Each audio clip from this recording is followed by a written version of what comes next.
a record number of drones over Russia. Such a huge number of UAVs passing through the Bryansk region, then the Smolensk region, heading towards the Tver, Pskov, and Leningrad regions. We have never recorded anything like this before. Residents of the Smolensk region report 5 bright explosions at an oil depot, Lukoil, where the storage tank capacity at the oil products depot exceeds 10,000 cubic meters.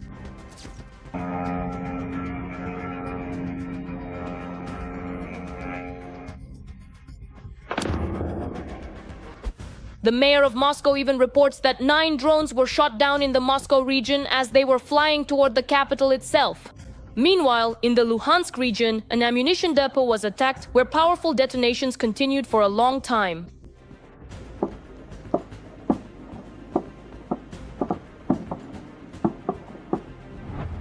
And in the Leningrad region, people couldn't sleep either.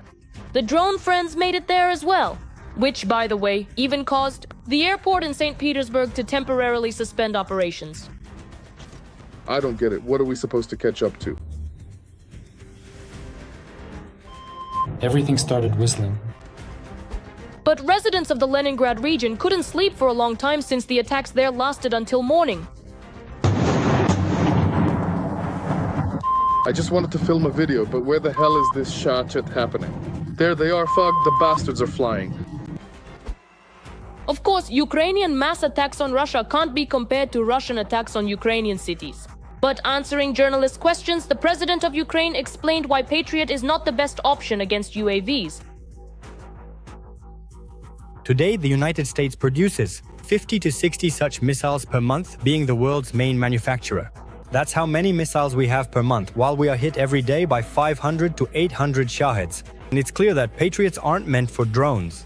The cost of one missile is between $2 and $3 million, whereas a drone, a Shahed or a Geran costs up to $100,000. In other words, you don't fight this with that. That's why Ukraine has created a multi-layered defense system which exists only in Ukraine and in the occupier's country. Part of the drone, no matter how you look at it, flies low and can be dealt with using fairly cheap methods. These drones can be shot down. That means bullets, machine gun fire. It's cheap, effective, and quite reliable. Secondly, we have interceptor drones. According to various estimates, about 500 Russian drones have already been shot down by our interceptor drones. Plus, we have light aircraft. These are small planes with a single engine. And of course, the most important thing is detection. It turns out, not only that, Poland has become a victim of a raid by Russian drones. Welt also reports a violation of Lithuanian airspace by 2 drones. These drones didn't just fly in by accident. They were closely monitored from the Russian side and from the Belarusian side. When they flew in, the Russians and Belarusians analyzed which radars were activated first, which ones didn't turn on at all, and for what reasons. Maybe it's just broken and sitting idle? They scanned the entire radio spectrum. How quickly did they respond? So the Russians were also timing the response. Which planes were scrambled for interception? From which air bases? With which pilots? With which call signs? And in general, what security systems are in place to protect the most critical and important sites in the country? Poland. So all of this is reconnaissance. Nevertheless, NATO is preparing defensive measures in response to the incursion of Russian UAVs into Poland. A political response is also expected. But I'm not entirely sure that will help much. I know that the Poles came to Ukraine to learn from our experience how to shoot down these drones.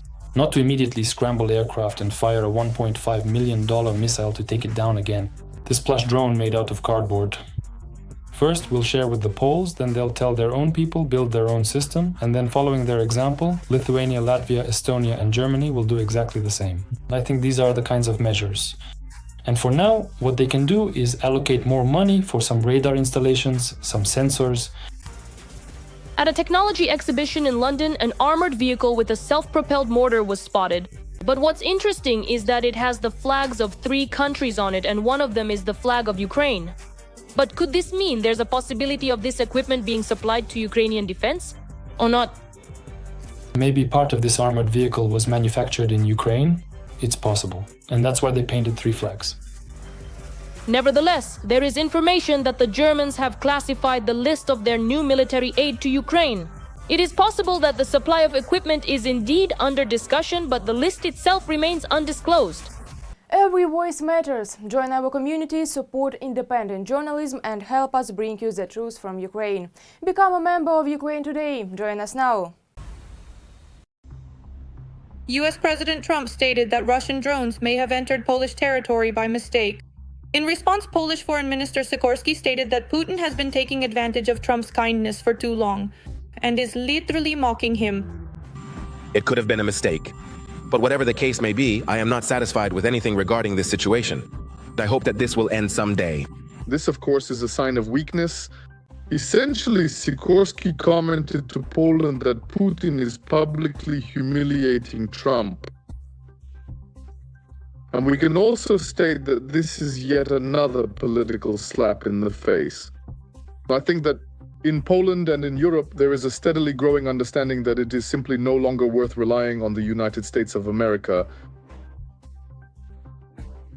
President Trump should already realize that Putin is mocking him. Instead of the ceasefire that was hoped for before the summit in Alaska and serious peace negotiations, Putin is only launching more and more drones, first against Ukraine and now against NATO as well.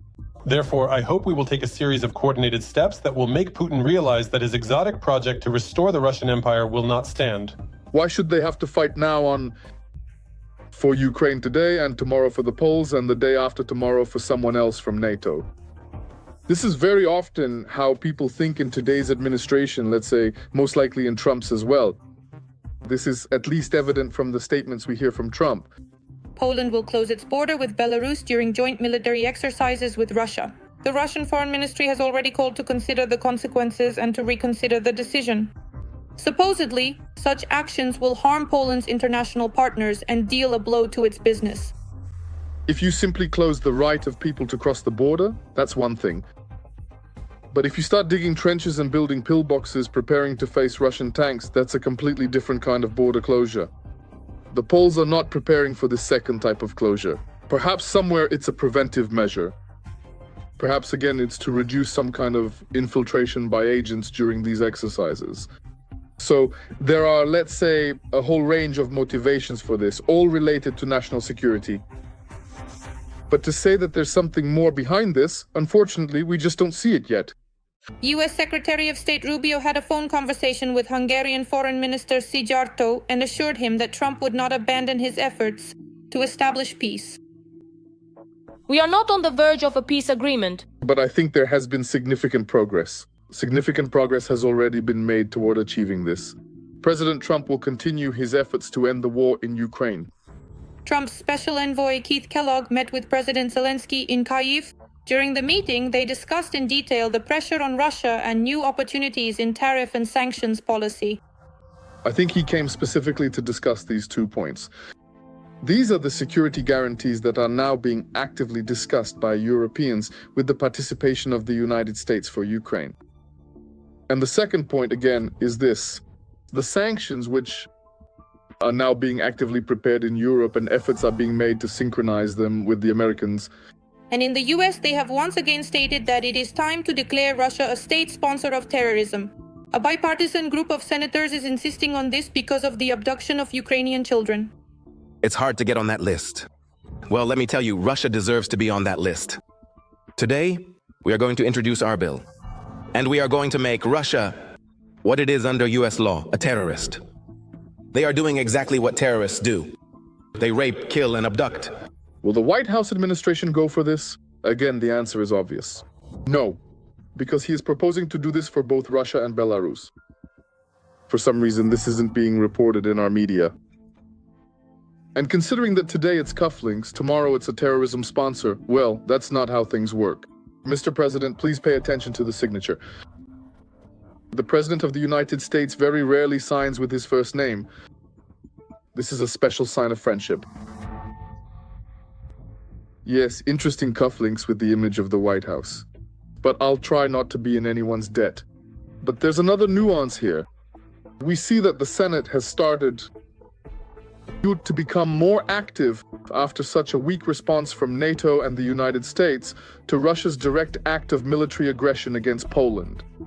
They fully understand that if the United States continues to pursue and maintain this kind of weak, blatantly weak and ineffective policy, then they will simply and inevitably lose their important tools of influence both in the region and within the NATO alliance as a whole. While NATO is in turmoil and the leaders of its member countries are unable to present a united front against Russia, there is a lull inside Russia itself with no comments being made. And it is quite possible that the bloody dictator is already preparing for a new wave of terror, and this time on the territory of NATO countries.